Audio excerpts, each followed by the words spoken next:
சுவையான தூதுவளை துவையல் எப்படி செய்கிறதுன்னு இந்த வீடியோவில் பார்க்கலாம். இதுக்கு தூதுவளை இலையை கழுவி சுத்தம் பண்ணி எடுத்துக்கணும். உளுந்து, தேங்காய், காய்ந்த மிளகாய் 4, ஒரு சிறிய துளி புளி வேணும். தேவையான அளவு உப்பு இருக்கணும். இப்போது ஒரு டேபிள் ஸ்பூன் அளவுக்கு நல்லெண்ணெயை சேர்த்துக்கலாம். முதலில் உளுந்தை சேர்த்துட்டு சிவக்க வறுத்துக்கலாம். கருப்பு உளுந்து இருந்தால் இன்னும் நன்றாக இருக்கும்.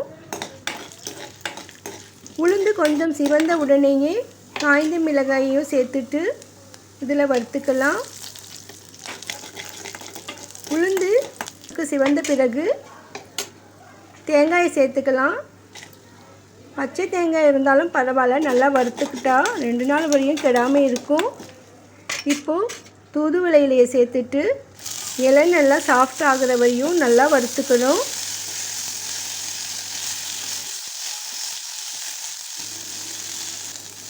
தூதுவளை சளி இருமலை தடுக்கும், ஆரோக்கியத்துக்கு ரொம்ப நல்லது. தூதுவளை இலை நன்றாக வெந்த பிறகு அடுப்பை அணைச்சிடலாம்.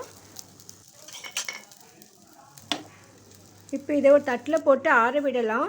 இதற்கு தேவையான அளவு உப்பை சேர்த்துட்டு ஆறிய பிறகு மிக்சியில் சேர்த்துக்கலாம். ஒரு தடவை அரைத்த பிறகு தேவையான அளவுக்கு தண்ணீர் விட்டு அரைச்சிக்கணும். அப்போ தான் உளுந்து நன்றாக அரைப்படும். இப்போ இதை ஒரு கிண்ணத்தில் எடுத்து வச்சுட்டு தாளிக்கலாம்.